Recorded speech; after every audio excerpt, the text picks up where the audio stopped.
Don't miss the tea. Subscribe now. Girl, thank God you're here.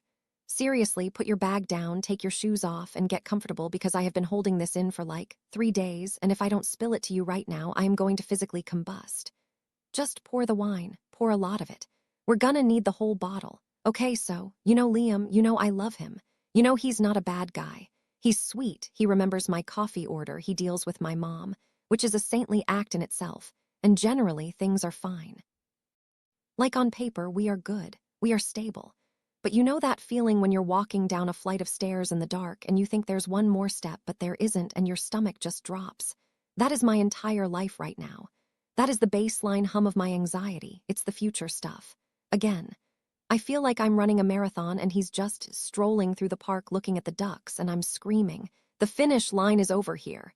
And he's just waving at me like, "Nice day, isn't it?" Here is the tea, and it is scalding hot but also incredibly depressing. I am 23 years old. I am finishing school. I am in the trenches, girl. I am studying until my eyes bleed. I am working, and I am saving every single penny that doesn't go to rent or instant noodles. Why? Because I have a plan. I have always had a plan. You know this. Since freshman year, I have said that the second that diploma is in my hand, I am out of here. I cannot stay in this town. It suffocates me. I need to move. I'm looking at places with actual job markets, places with culture. I've been looking at layouts in Chicago. I've been looking at the job market in Denver. Hell, I've even looked at Charlotte. I am ready to go. This isn't a whim. This is a core personality trait at this point. And I have been so open with him about this. I haven't been subtle. I haven't been dropping hints. I have literally shown him Zillow listings. I have talked about moving costs. I have talked about how this is vital for my personal growth because if I stay here, I will stagnate and turn into one of those people who peaked in high school, and I refuse to let that be my narrative. But here is where I'm spiraling. I look at him. He's 27, okay? He is almost 30. He is a grown man. And I have absolutely zero clue if he actually sees himself coming with me, or if he's just nodding along, hoping I'll get tired or scared and just decide to stay here with him forever. It's the ambiguity. It is the absolute crushing weight of maybe. I'm stuck, babe. I am so stuck. Because I look at him and I think, are you packing a bag or are you just watching me pack mine? And the worst part, we have fought about this before. It's not like this is new drama. Remember last year? Remember that massive blow-up we had where I basically had a breakdown in your car? We fought about intentionality. That was the buzzword. I told him I needed to know he was serious about us, about long-term. And he did the thing, he did the big romantic gesture.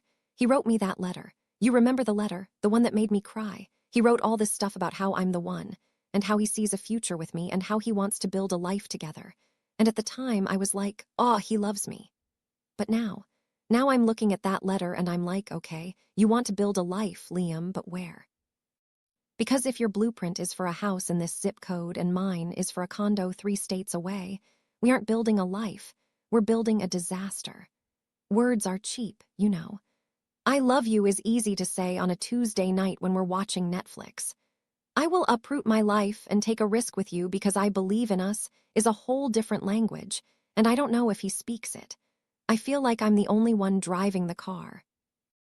I'm checking the GPS, I'm checking the gas, I'm looking at the road, and he's in the passenger seat, just vibes, just pure vibes, and it makes me anxious. It makes me feel like a nag. I don't want to be the nag. I don't want to be the girlfriend who is constantly poking him with a stick going. What are we doing? What are we doing? That is not the energy I want to bring into my mid-20s. But I also refuse, I absolutely refuse to waste my time. I am investing so much emotion into this man. I am investing my youth, frankly. And I don't want to wake up in 2 years, having turned down opportunities or compromised on my dreams, only to find out that he never really planned on leaving his comfort zone. I don't want to resent him. God, that's my biggest fear. Waking up one day, looking across the breakfast table, and hating him because I stayed for him and he didn't appreciate it, or leaving him later when it hurts 10 times more. I've tried to drop the hammer gently. I told him, look, if we don't want the same future, I would rather we be honest right now. Like, rip the Band-Aid off. Break my heart now so I can heal, rather than dragging me along for 6 more months of uncertainty. I told him I don't want to drift. Drifting is for logs in a river, not for a 23-year-old woman with a degree and ambition. But he just doesn't give me a straight answer. It's always, we'll figure it out, or let's focus on the now. I cannot focus on the now when the now is ending in 4 months. The lease is up, graduation is coming, the future is literally knocking on the door, and he's pretending nobody is home. Am I crazy? Tell me if I'm being crazy. Is this just me being type A and neurotic? Or is he being shady? It feels like he's avoiding the conversation because he knows the answer is no, but he doesn't want to lose me yet. And that thought makes me sick to my stomach. So I know I have to force the conversation, but how do I get a real answer from him without giving an ultimatum that could blow everything up? I feel like I'm walking on eggshells, trying to be the chill girlfriend while inside I am screaming. I need to know if his silence is just him being a guy who doesn't plan ahead, or if it's him silently quitting the relationship's future while enjoying the relationship's present. There's this voice in the back of my head, this tiny, mean little voice that whispers, "Love isn't enough." And I hate that voice. I want to strangle that voice, because I love him. I love how he holds me. I love our inside jokes. I love who I am when I'm with him. But if our futures are two parallel lines that never intersect, then what are we doing? Are we just burning time? I need to have the talk, the big one, the one with no more maybes and no more excuses. But I'm terrified, girl. I'm terrified that if I push for a definitive answer, I'm going to get the one I don't want. I'm scared he's going to look at me and say, "I can't go." And then what? Then I have to choose, me or him.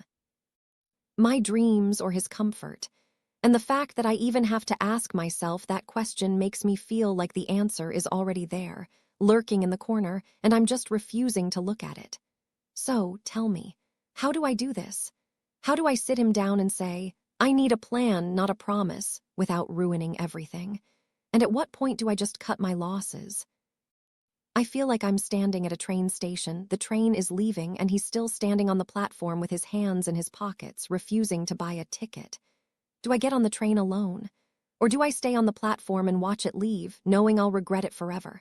Pass the bottle. I can't do this sober, it's so messy. And I hate messy. I want clear. I want direction. I want to know that he's my partner, not just my boyfriend. There's a difference, right? A boyfriend is for now. A partner is for the move. And I don't know which one he is anymore.